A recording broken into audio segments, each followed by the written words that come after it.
Eh, y antes de continuar con todo lo que tenemos, por supuesto nos estamos acercando a ISCOR. Ya contamos con la presencia de Dani Lehrer, a quien invitamos a que se acerque. Bienvenido, Dani.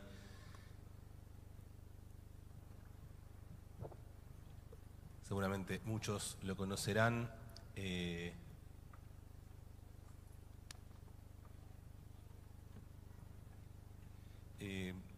A Dani lo conocí más particularmente cuando una amiga, Eli Trota, me llama y me dice que después de todo lo que está pasando, de los actos de antisemitismo y demás, estaba la idea de construir un foro independiente, un foro que puede incluir personas de todos lados, que pudiéramos sumarnos para combatir el antisemitismo, y ahí lo conocí personalmente a Dani, quien ahora se va a presentar él mismo, pero que estalló con todo el tema del antisemitismo, y a partir, por supuesto, del 7 de octubre. Así que, Dani, en primer lugar, bienvenido y gracias por venir, y gracias por todo lo que haces todo el tiempo, porque hoy Dani está no solamente en las redes sociales, lo llaman de los programas de televisión, entrevistas, radio. La información corre por diversos canales, en diferentes lugares, en diferentes tiempos, y un poquito la idea es poder entender hoy qué es lo que pasa. Acabamos de leer algo muy particular de la Torá que tiene que ver con la muerte. Son los hijos de Aarón, los hijos del sacerdote. ¿Qué uno puede decir? ¿Por qué? ¿Por qué tanta muerte? ¿Por qué? Entonces, primero me gustaría que pudieras presentarte, quizás para alguno que no te conozca, y contarnos cómo empezó tu incursión tan fuerte en todo esto. Buen día a todos, Hatima Tová, gracias por la invitación. Bueno, yo soy licenciado en Ciencias Políticas, experto en terrorismo, crimen organizado y combate contra el antisemitismo, entre otras cosas. Y la realidad es que yo empecé con esto hace muchos años, no el 7 de octubre, por ahí muchos me conocieron después del 7 en Instagram, pero yo vengo del mundo Twitter. Por trabajos anteriores que hice, yo generé muchos vínculos con periodistas, con políticos, y desde hace 10 o 12 años que intento, perdón, lo voy a decir abiertamente, operar en esos medios a favor de nuestra causa. Así es como yo era fuente de información de muchos medios, yo investigué la corrupción en Argentina, empecé a usar esa cercanía para instalar nuestra agenda en muchos medios. Y así es como habitualmente me piden periodistas desde el exterior a mí, o periodistas de TN o de La Nación repiten textuales que yo les paso. Así que así fui empezando hace muchos años, pero el 7 de octubre realmente el crecimiento fue exponencial. ¿Qué cambió? ¿Qué cambió el 7 de octubre, digo, en vos, en tu trabajo y en el mundo? Porque digo, y también entender qué se venía tramando desde antes, ¿no es cierto? Porque el 7 de octubre no es que estalló un día y nada más. ¿Qué pasaba antes?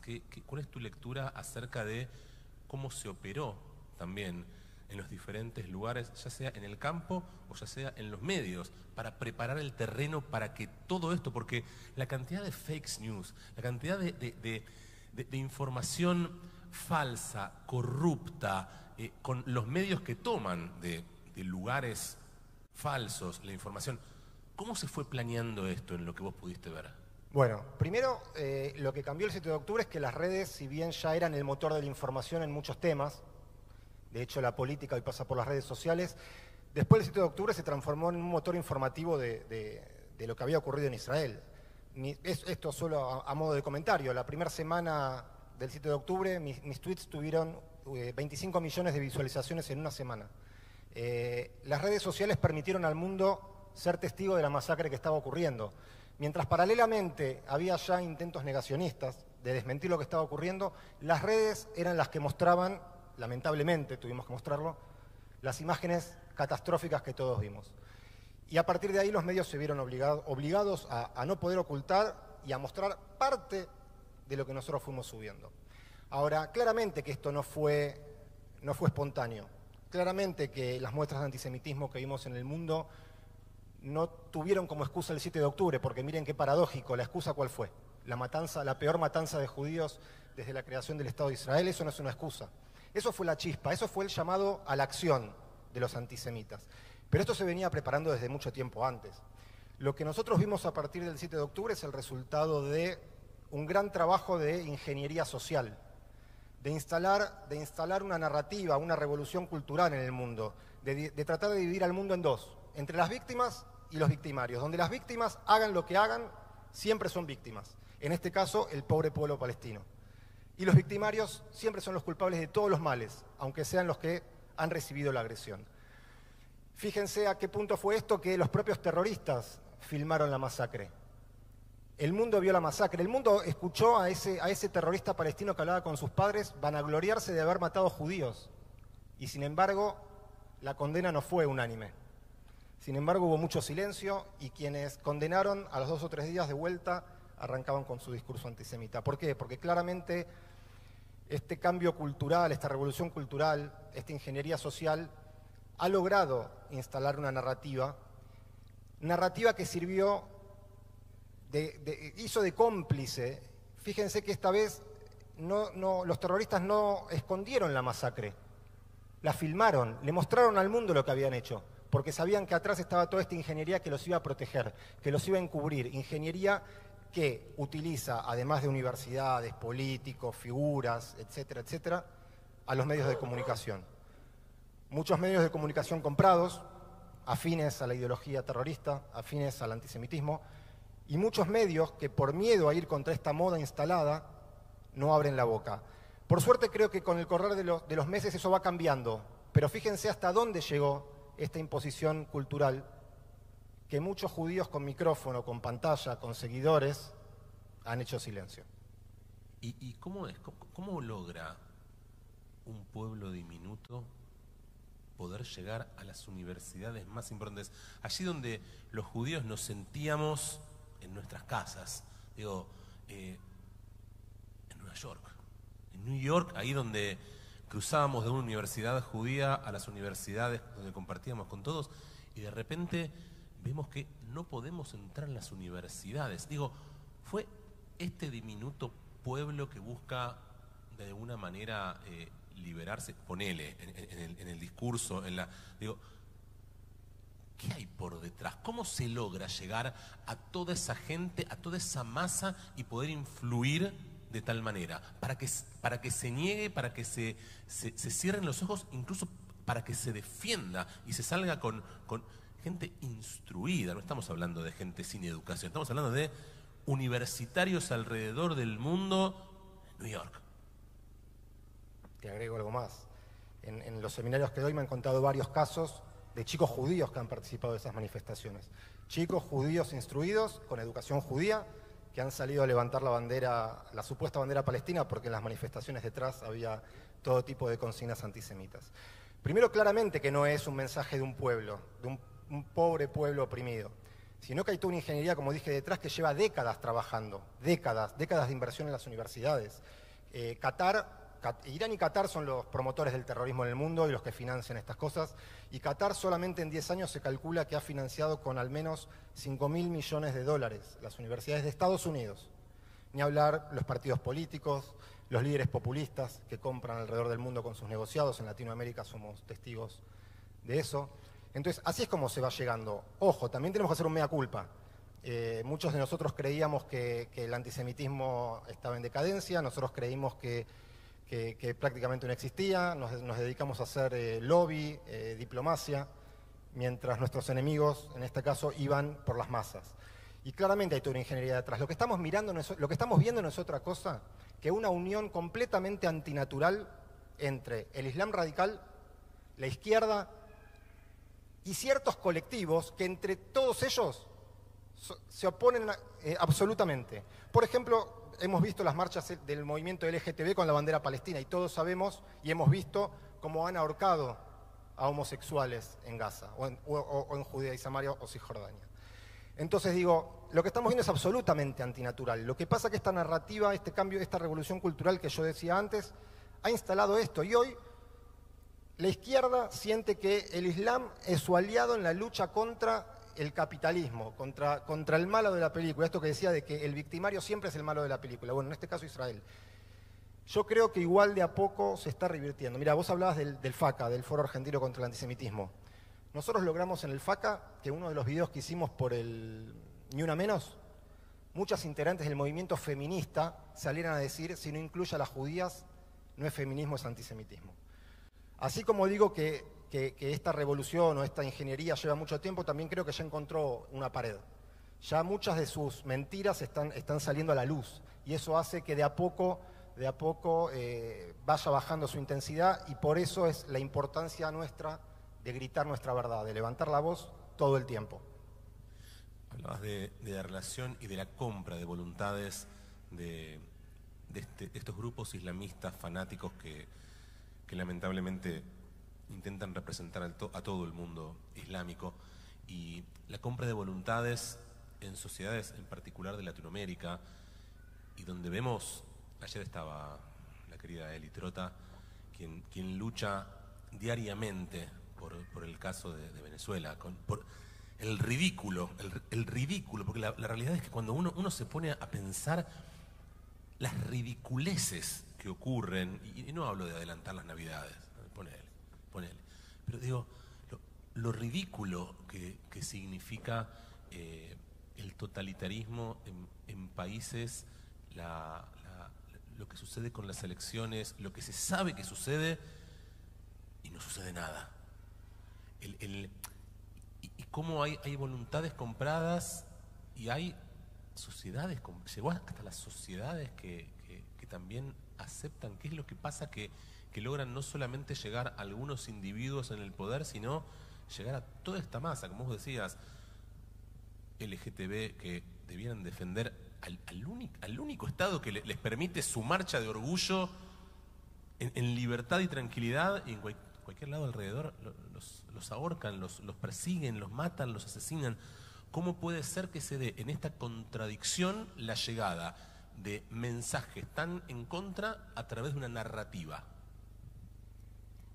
Porque esta revolución que buscan y esta ingeniería es muy inteligente. Es muy común que a mí la gente me escribe y me diga, el antisemitismo es ignorante. No, el antisemitismo es un flagelo absolutamente inteligente, que se nutre de voluntades ignorantes. Y cuando digo ignorantes no hablo despectivamente, sino de gente que no conoce cierta realidad y compra un relato único. Cuando yo decía que financiaban y que compran voluntades y que compran partidos políticos y que compran líderes políticos, generalmente lo hacen hacia el populismo. Y ahí ya tendríamos que entrar a hablar de un tema político, pero el populismo ha hecho muchísimo daño en toda la región. Y cuando un líder populista dice que la Navidad es ahora, el pueblo sale a festejar que la Navidad es ahora, tomando el ejemplo que diste. Con lo cual, la jugada es muy inteligente desde el punto de vista marketinero, discursivo. Son sociedades que siguen a un líder y que le creen cualquier cosa que digan, y que cuando se instala un discurso único, no hay lugar para otros. Vos hablabas de las elecciones en Venezuela, todo el mundo sabe lo que ha ocurrido y el mundo sigue girando como si nada. Bueno, por eso la importancia de no callarnos, por eso la importancia de no creer que solo los que nos insultan son ignorantes, sino saber que detrás hay un movimiento muy fuerte y que nosotros tenemos que salir a darle la batalla. Pero tengo una pregunta que es un cómo, que quiero ampliar. Intento hacer preguntas que imagino que muchos pueden tener. Porque ya conocemos nosotros esto, ¿no? Digo, yo te lo cuento a vos, me lo contás a mí, yo ayer lo contaba en la prédica, nos contamos entre nosotros. Todos con el hashtag Bring Them Back Home, todos entre nosotros nos decimos que vuelvan ya. Y digo, entre nosotros lo sabemos. ¿Cómo se hace para llegar a esos lugares donde cambie algo? Porque entre nosotros, obviamente es importante que nosotros estemos enterados y sepamos de qué se trata y seamos uno y nos unamos, pero ¿cómo hacemos para llegar a esos lugares donde no llegamos? Y en particular en las redes, que es un mundo tan amplio y donde cualquiera puede decir lo que quiera, y el nivel del alcance que tiene lo que cualquiera puede decir es inmenso. Absolutamente. Bueno, está muy bueno que hagamos siempre catarsis entre nosotros, que charlemos, que intercambiemos opiniones, pero lo más importante de todo es conseguir multiplicar exponencialmente las voces, conseguir que otras voces fuera de las nuestras se unan y griten con nosotros, lo que yo siempre digo que es pescar fuera de nuestra pecera. Está muy bien que nos juntemos, pero después de juntarnos tenemos que juntarnos con gente de fuera de nuestro ámbito y conseguir que esas voces se multipliquen. El FACA nace, el Foro Argentino contra el Antisemitismo, nace con esa idea. ¿Y cómo se logra? Se logra generando un contexto. Mucha gente cree que estamos solos, a veces ponen estamos solos, no estamos solos. Lo que pasa que a veces unos pocos que gritan hacen mucho más ruido que gente que está en silencio que por ahí nos apoya. Lo que nosotros tenemos que generar es el contexto para que esa gente se sume a nuestra lucha. Primero hay que entender que lo que empieza por los judíos no termina con los judíos. Que hoy es contra nosotros, pero en realidad van por las libertades, van por los valores de Occidente, con lo cual mucha más gente se debería sumar. El foro argentino nace con esa idea y se sorprenderían de la cantidad de gente no judía que cuando empieza a conocer un poco, replica y levanta la voz. Cuando hicimos el documental Nova, muchos no judíos, familiares de periodistas que habían venido a ver, salían y en el documental al final hay una frase que un israelí le dice a otro que está escondido, soy de ustedes, para que salga del escondite. Y 4 o 5 que terminaron el evento, que no son judíos, me decían, soy de ustedes, y se iban llorando.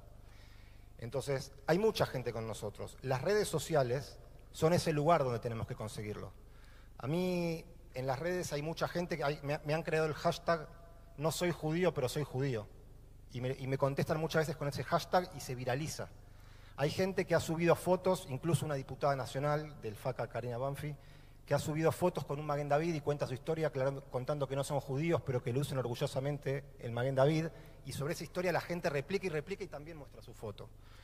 Con lo cual tenemos que entender que no es solo una causa nuestra, que si no multiplicamos las voces es una batalla perdida, que hay mucha gente dispuesta a gritar con nosotros, pero que no tenemos que alejarlos.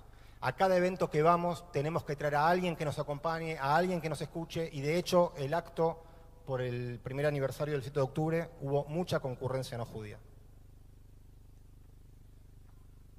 Última pregunta. Después los que quieran pueden acercarse también a Dani. ¿Qué nos espera? ¿Qué es lo próximo? ¿Qué podemos hacer y qué podemos esperar de lo que se viene en un mundo? Ayer hablábamos de un mundo tan dado vuelta, con los valores tan trastocados, donde de nuevo los judíos que van en contra de los judíos, los no judíos que se acercan, los musulmanes que también están muchas veces con miedo de la persecución de sus propios compañeros, amigos con quienes teníamos relación dentro del mundo musulmán, que me pedían perdón, llego a subir cualquier cosa y me atosigan de todos lados. ¿Cómo seguimos? ¿Cómo seguimos? Bueno, primero, ¿qué se viene? Yo noto que esta ola de antisemitismo claramente va a ir en decadencia. No el antisemitismo, esta ola, la que estamos viviendo ahora, pero tenemos que aprender de los errores. No podemos dormirnos otra siestita de varias décadas creyendo que esto desaparece y en realidad van a estar esperando una nueva chispa. Tenemos que atacar el problema, tenemos que ser proactivos, tenemos que dar una lucha contra el antisemitismo hacia el futuro. Tenemos que ocupar el espacio de la narrativa y no dejarlo vacío. Tenemos que entender que hay mucha gente, muchas generaciones jóvenes nuestras no tienen la menor idea de nuestra realidad para defenderse, me lo han dicho a mí.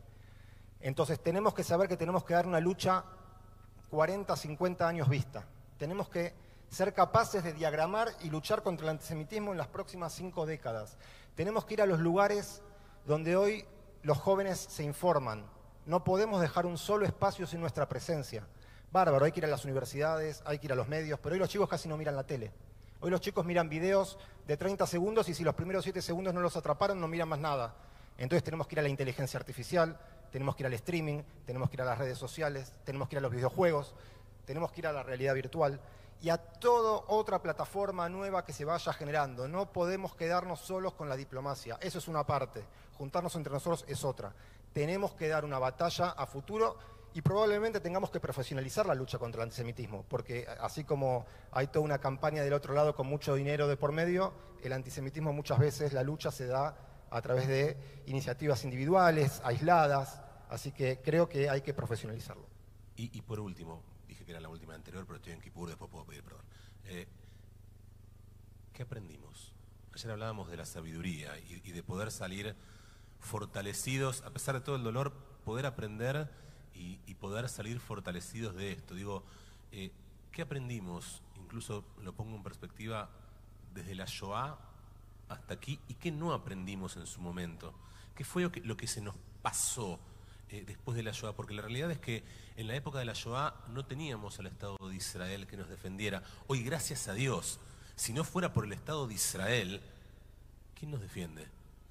¿Cuál es nuestro lugar de unión? Digo, ¿qué aprendimos desde la Shoah hasta hoy y qué tenemos que aprender para este desafío que vos decís?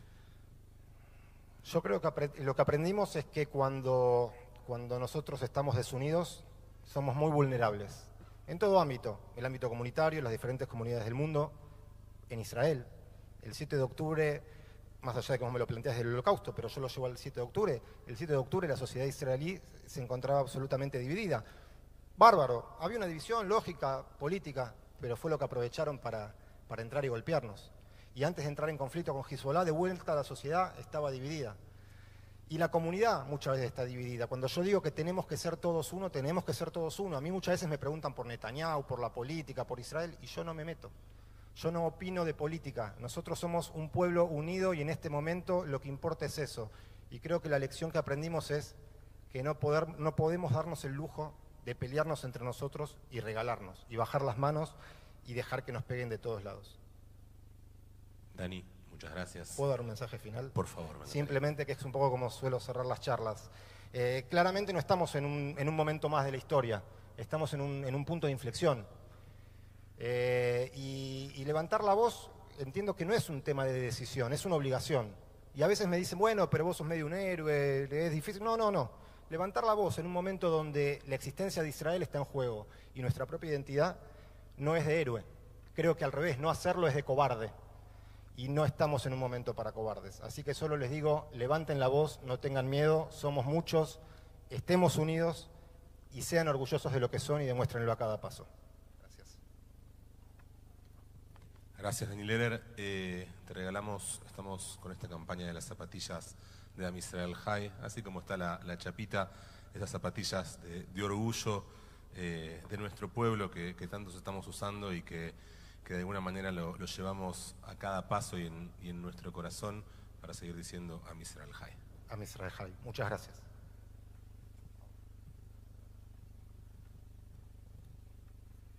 Nos vamos a poner de pie, por favor.